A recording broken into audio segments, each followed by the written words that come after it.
Bien, on va commencer. Ready to start. Thank you to have resumed your seats, and I am very pleased to receive Philippe Wuyts, who's a psychiatrist here in Paris. He's going to talk to you about something that I really know much about. It's burnout. I really am familiar with it. Thank you for having invited me today, and please speak in front of the microphone, speaker. And we're going to speak about something that I really am familiar with. I work with the expats, with international students here in Paris and with foreigners here in Paris. And expats are high risk in the list of burnout candidates.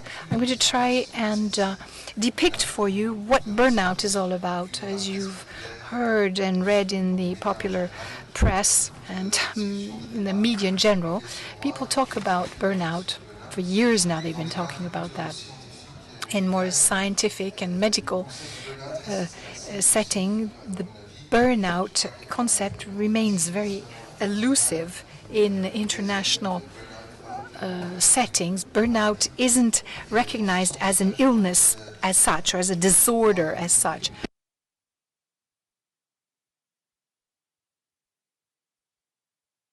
There are several aspects of burnout that might be very interesting for you. I am Dutch, and there are some slides in English also. You'll need to switch languages. I hope that's not going to be too much of a problem for you. So the structure of this presentation, just to guide you along, give you some of the pointers. I'm going to give you some idea of what the press covers on burnout and then research. I've been part of an association, the scientific committee, European Federation of Psychiatrist Trainings, and we're trainees, and I'll tell you about the investigation that we did. Then there'll be some slides on the burnout and its cost, not only in our society in France, but elsewhere also. And then I'll talk about the pathogenesis and stress. Stress is central in this matter of how burnout develops. I'll talk also about differential diagnosis. Sometimes, is it a burnout? Is it acute stress disorder? Or if we talk about anguish, the patient has a lot of questions, major questions to ask ourselves, and wondering about the role of personality, the role of biology in this matter, also in the development. And then I will finish with a couple of slides on more conceptual, with the multi-axial approach, how it's axed, and various axes that you need to take into account. And then that's why burnout treatment is so complex. It's called the century, the disease of the century. And several articles have been published on it. Is it the disease of the century or not? It represents 5 to 10% of the population. What does it do to? What are the signs showing that there is burnout?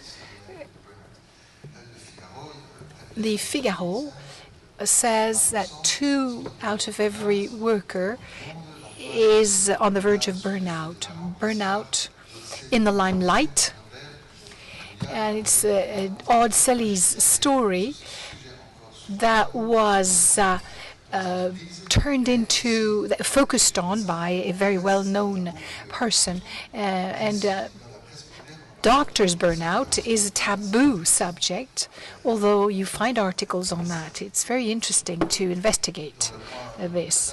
And then Le Point, another newspaper or weekly, talks about burnout. The key is not detection, but it is prevention. And will it soon be registered as an occupational illness? What mechanisms should be set out to anticipate burnout? Is it connected directly to the professional world And the company, what mechanisms should the company set up to anticipate burnout during, through working through human resources and so forth? The Minister Rebsamen in France said that burnout will not be an occupational disorder. It cannot be in the list of occupational illnesses because it's not only connected to an occupational environment. So this is where we stand. And as you know, Benoît Hamon, one of the presidential candidates for the French presidential elections, he's the candidate for the left-wing party in a few months. And he says that he wants burnout to be acknowledged as an occupational disorder, and he presented a petition saying that 3.2 million French people are potentially exposed to burnout.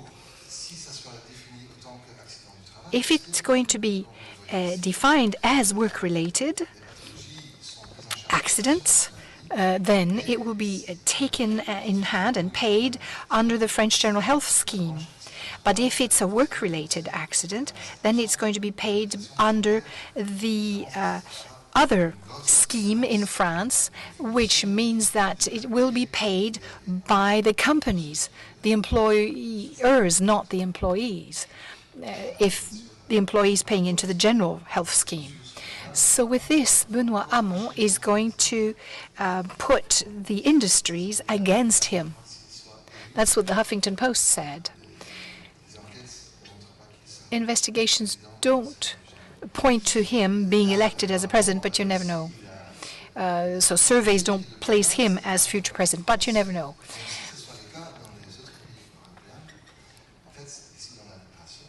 In Liberation, which is a weekly, rather left-wing weekly, Benoît says there's no Benoît Hamon apparently says that it's not always recognized, and Charlie Hebdo speaks about burnout not as such. But what is interesting in here, you see the CEO of France Telecom, used to be the name of Orange. They've had some quite blatant or very strong suicides, and that's why you had this particular cartoon showing these. Now, can anybody recognize who this character is here? Anyone? Can you recognize this character? I didn't know who he was either. It's the prophet Elijah. Elijah was famous. It comes from the Old Testament. He was quite successful, accomplishing various miracles and victories in the name of the Lord. But at one point, he was confronted with persistent obstacles. And he, in fact, ended up in a burnout situation. He was desperate, he was longing for death, and wishing to fall into a deep sleep. That's probably the first well-known case of burnout. And so Elijah, it's called the Elijah fatigue. I don't think there were psychologists or doctors to deal with at the time. But you can see here this connection between his intense commitment ending in exhaustion and this exasperation and leading to disappointment and a social disengagement. He wished to isolate himself. And then in 1962, several years after that, Graham Greene wrote a book called The Burnout Case. Graham Greene in 1962 talks about something very interesting. It's an architect, a world-famous architect. Query, a victim of a terrible attack of indifference. He no longer finds meaning in art or pleasure in life. And he went to the Congo in a Congo leopard village. And he is diagnosed as a mental equivalent of a burnout case. similar to a leper mutilated by disease and amputation. But that was physical, and his was mental.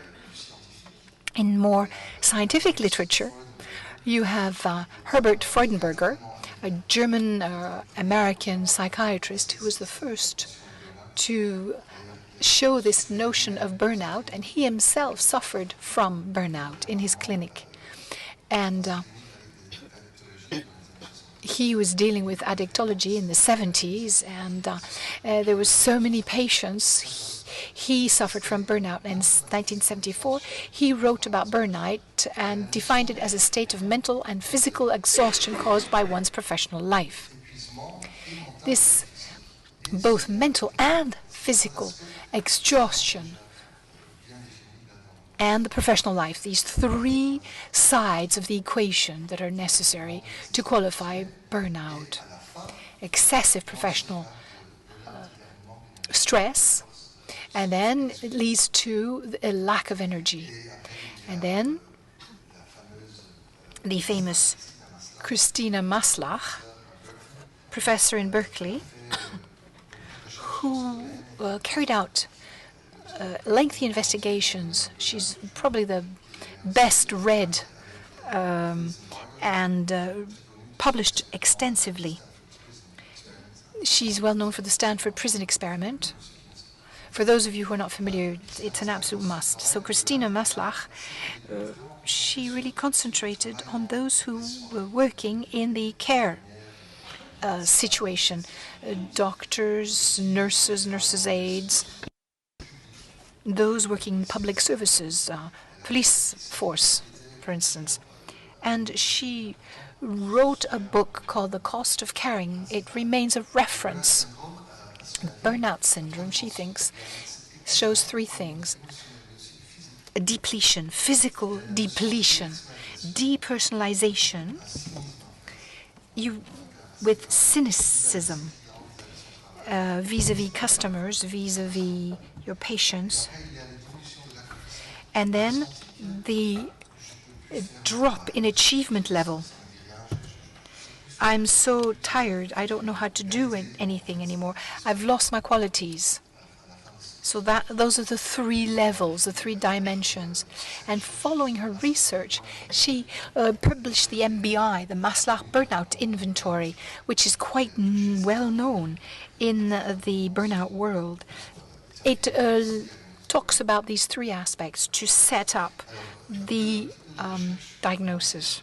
So some research, just some literature to show you there's a lot going on. And as I just showed you, this research has been done by the EFBT, this association of young European psychiatrists, these psychiatrist trainees. And what's come out was there's risk is increased by long working hours. That's huge. That contributes extensively to this burnout syndrome among the psychiatrist trainees, with a lack of professional supervision and being a psychiatrist. But often, psychiatry is not the first career choice. Those were the prevailing factors that came out leading to burnout. If you look at the last column here, in all the countries, 22 countries, and you can see the rate is between 25 and over 50% among the young psychiatrist trainees, which is high.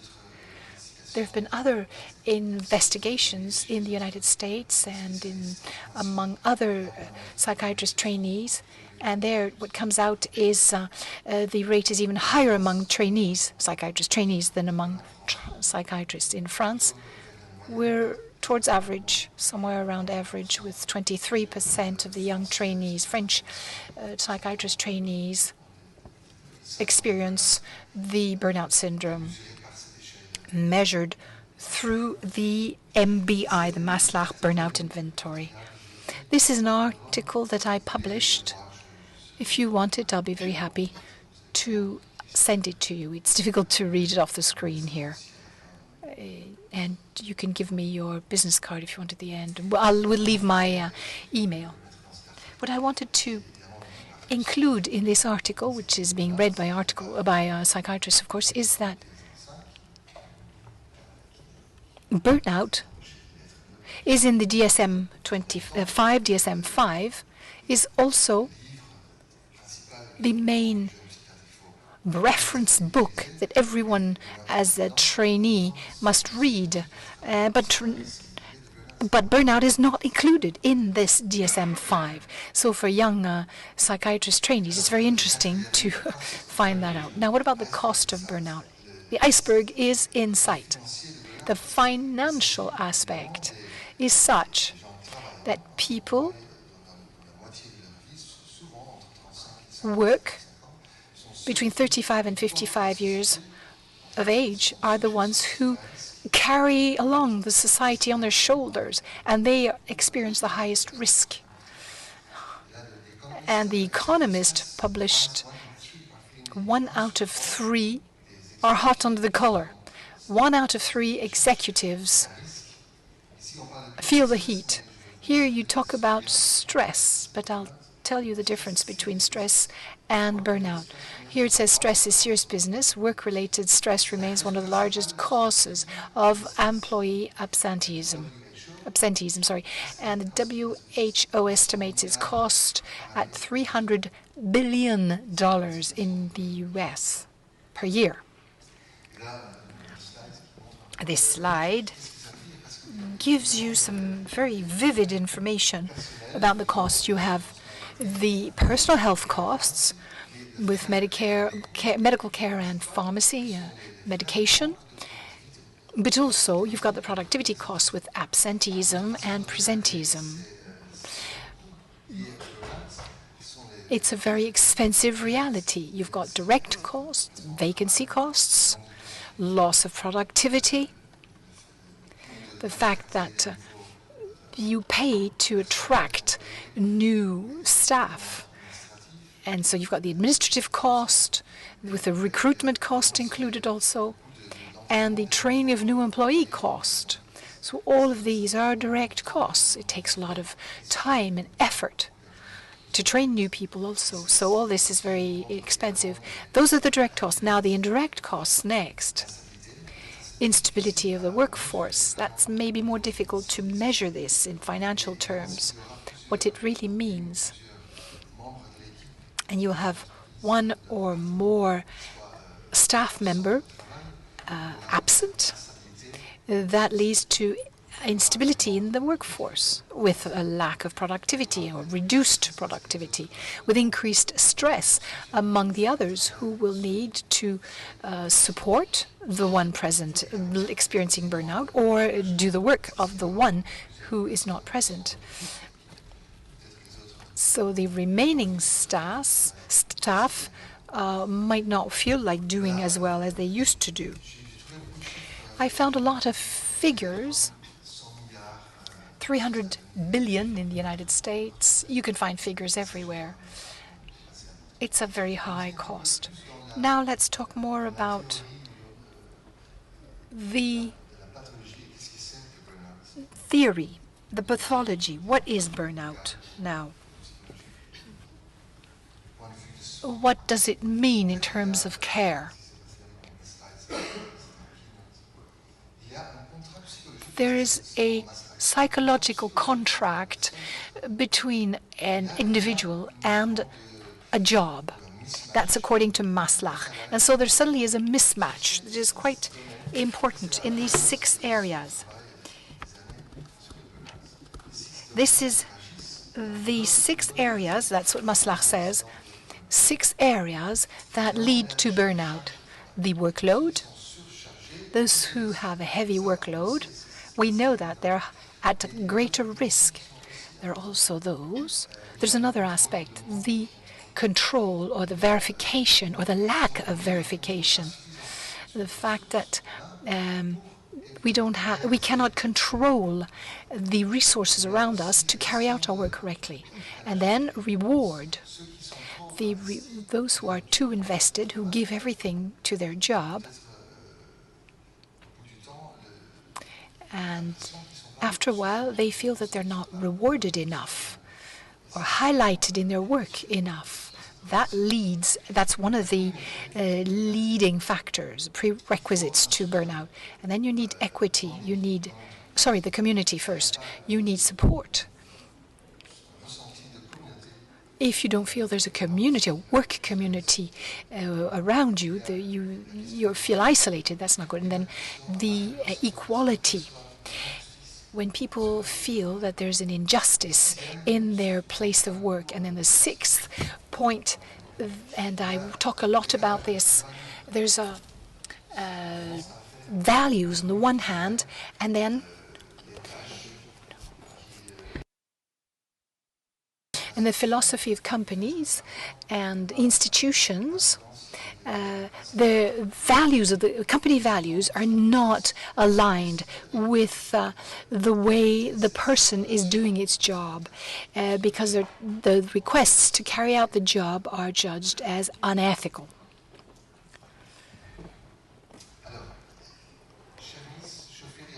Schernis, Schofilia, and Bunk are Dutch. They carried out a study, and their conclusion brings out this process. Burnout doesn't happen from one day to the next. It sometimes takes years, maybe longer. You need this genesis, this starting point, these seeds that are sowed in an individual that will lead to 30 years down the line to a true burnout. You've got stress resulting from an unbalance between individual expectations and everyday work life.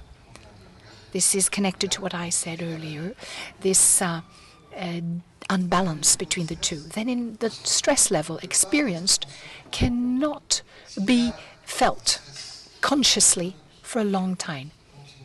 If this level of stress is present, then you lead to this leads us to the second stage, which develops towards burnout.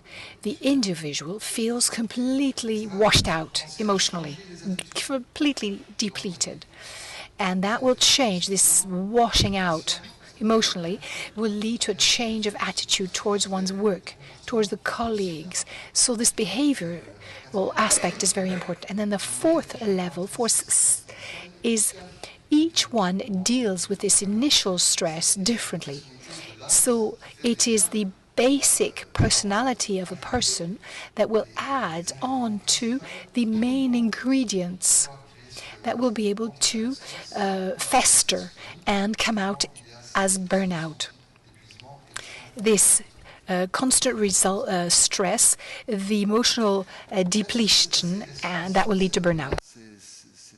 Now, this is pretty recent data, information about burnout, but I think it's actually a little bit surprising, because this curve here, of course, is very important in medicine, because it's not just about burnout, it's the stress response. And then you've got 3 phases, and in phase 3 you've got exhaustion. And so first you've got reaction, when the stressor occurs. Then there's compensation, resistance in phase 2, even though the stress remains. And then this leads to exhaustion. So this is burnout, basically. And this is a curve that dates back from the 60s, I think, or maybe 70s.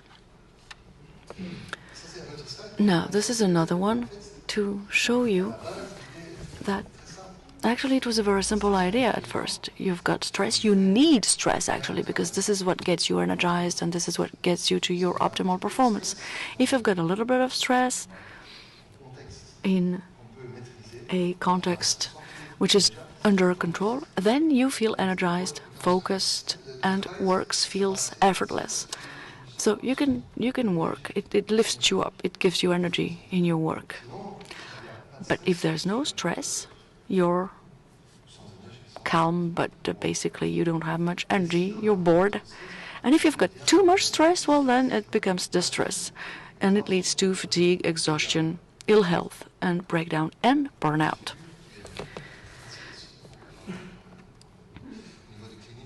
And this is very easy to observe in a clinical environment with your patients. Now, this is another graph that I made a few years ago. You've got acute stress, then you've got accumulative stress with different symptoms, poor recuperation, fatigue, irritability, mood disorders, and then it becomes chronic, in which case you've got diseases, basically anxiety, sleep disturbance, depression, and then all this leads to burnout with all its dimensions. Now, this one I think is also very useful. It shows you that burnout is a dynamic process, and every person who comes to see a doctor will very often be somewhere on that scale. Of course, if they don't have the full burnout yet. So, at the beginning it's just exhaustion, just following hyperactivity. You've got patients. I had patients who would wake up in the middle of the night to get to work. So, they would they would be at work at 8, at 10 o'clock they got home, and then at 3 o'clock in the morning they would wake up again to keep on working, to get a little bit of work done before going back to the office. And then this can't last forever. At some point you become exhausted, then you've got a change in behavior, and then you accumulate the symptoms, and then you've got psychological disorders, aggression, negativity, cynicism, lack of motivation, lack of creativity. But then, more and more, you also start to have medical symptoms, because a lot of patients try to get help from a doctor. They go see a dermatologist or a gastroenterologist or what have you, because they want to find a doctor who will actually understand what their real problem is. That is the psychological disorder, the chronic stress that is working them out. And you need to do more than just curing one symptom, like a skin problem, for example, eczema or whatever. You have to take a holistic approach to the patient, and you have to make sure that you can identify the root cause for the symptoms that you're observing. And this is the only way you can actually treat the person and treat the source of his or her suffering. There's also a social aspect, of course, because as we said, there's the person changes his behavior at work, but also in his social environment, family, and friends, etc. And so this can have an impact on the quality of life of the patients. And it's not just about somebody having problems at work, it's somebody having problems at work, and this leads to medical, social consequences.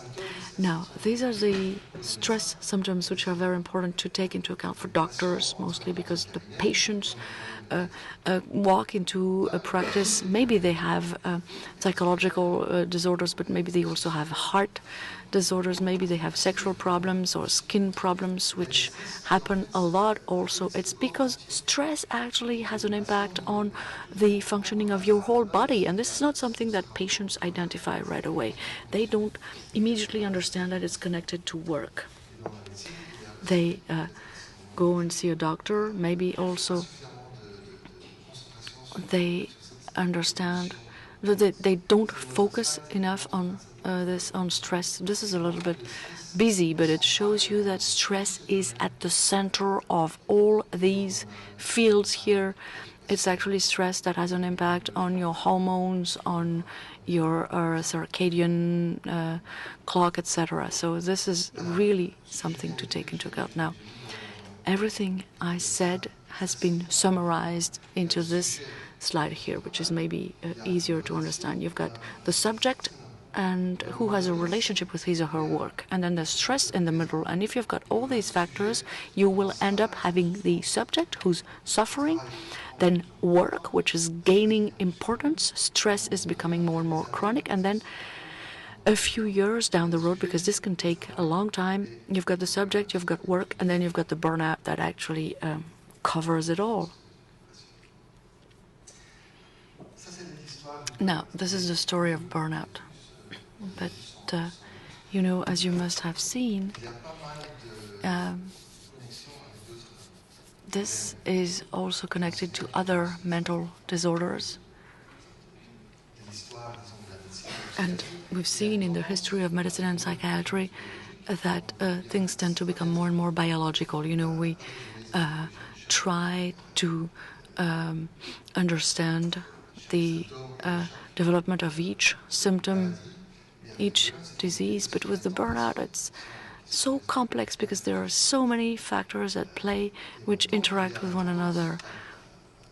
And also we have a tendency to diagnose depression or anxiety disorder because these are things that people are more familiar with because the outcome is more positive maybe also for these disorders. So it means that the stress, chronic stress syndromes often fall outside the category of a true disease, you know, because this is so complex to actually define. So the healthcare professionals are a bit at a loss on how to diagnose it, and it's not considered as a true disease, even though it is actually very frequent, and sometimes it's diagnosed as depression, but it's different. This is a very nice table here which shows that most burnout symptoms are also present in depression, actually, and in most anxiety disorders. Of course, you've got a depressed mood, you've got all the symptoms that you can read here in the list, demoralization, anxiety, derealization, etc., which are frequent or characteristic of depression and burnout as well. So it's really important to find where these symptoms come from for the person who's in front of you and to understand the story of the person. What's he like at work with his family, etc., so that you can make the difference between burnout and depression or anxiety disorder. And you also have physical problems that I've mentioned before. Now, this comes from The Economist. The number of Europeans affected by selected mental disorders. You see, there's no burnout in this list. They don't talk about burnout. But given that the burnout symptoms are similar to depression and anxiety disorder symptoms, they're almost exactly the same. So you also have alcohol addiction, sleep apnea, social phobia, etc. So you can imagine that some people are located here, but actually what they have is a burnout. It means that probably the number of cases of burnout is still underestimated. Now, this is another graph showing exactly the same thing. A study from Harvard Medical School. So we're looking more here at the symptoms linked to the absence from work or presenteeism. That is basically you're present at work, but you're not productive for some reason. And this is one of the top 15 causes for accidents and for the loss of productivity. You know, they don't mention burnout. They mention sleep disorders, depression, fatigue, anxiety, etc. And all this, of course, can be related to burnout. They've got headaches, chronic pain, high cholesterol, inflammable bowel syndrome, etc. So all these pathologies can be connected to burnout because they're very often frequently experienced by people who are in a burnout situation. And then now just a few words about this being a multi-axial syndrome. You know, you've got the personality. That's one of the factors. Some people are kind of neurotic, anxious, depressive, hostile. And then you've got type A personalities who are more into control and ambitious. So these personalities are more at risk.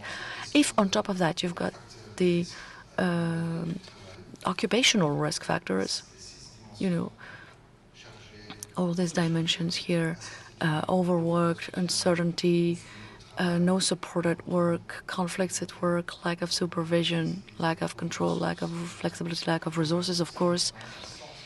So meaning also, a lack of meaning. You know, people who work a lot might have the impression that what they're doing has a meaning, because otherwise everything crumbles and they can get into a burnout. And then there's also the environment. And this is where I'd like to finish my presentation, because environment is key. Because why are we having so many cases of burnout now? Well, I think it's because of all this individualization of society, technology. You know, everybody's got their smartphones. You know, the smartphones are always on, and you're checking your work emails at midnight or 1 o'clock in the morning. Automation. People feel that they're not so useful at work because of all these robots, you know, and so they want to take more work to demonstrate to their boss that they can actually do it and that they're important and that they don't want to lose their work. The lack of support systems because of technology, because of other factors, there's not so much support at work. There's also anonymity in big cities, you know, Paris, London, New York. The burnout rates are higher. It's not because the people work more. It's because it takes them longer to get to work. They spend more time in transit systems. It's also because there's less social interaction also in those big cities. And there's also fewer green areas that can also be a factor. So here's the conclusion. You see the interactions. You've got the individual and work. And then there's interaction there. Stress is recognized and identified, not as an occupational disease as such for the moment, but you also have the individual and how he relates to family, to education, to the society at large. There is stress also in each of these interactions.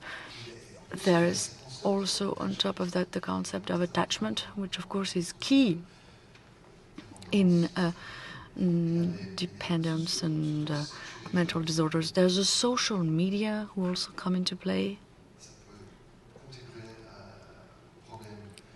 because they can contribute to stress, technology, meritocratic illusion. People who think that if they work more, they're going to deserve more. This is certainly not the case, especially in this group of people in their 40s or 50s, you know, who've always worked well at school and in college. They get degrees from the best universities. They've got a good job, but they feel at some point that there is a threshold here that they can't cross. They can't go any further, even though they've invested so much, they've given so much to their work. They've got this illusion that they're actually running into that wall of disappointment. Automation, social inequality, which is growing in most countries. Then there's also political and economic instability. If you don't have certainties, you don't know where you're going. Well, you try to do more now to get sure that you will get something in return in the future. And people no longer have certainties. And so this generates stress, chronic stress, and eventually burnout, and then individualism, of course, in this society. And of course, all these interact with one another. This is why it's more and more difficult to identify burnout and to cure burnout.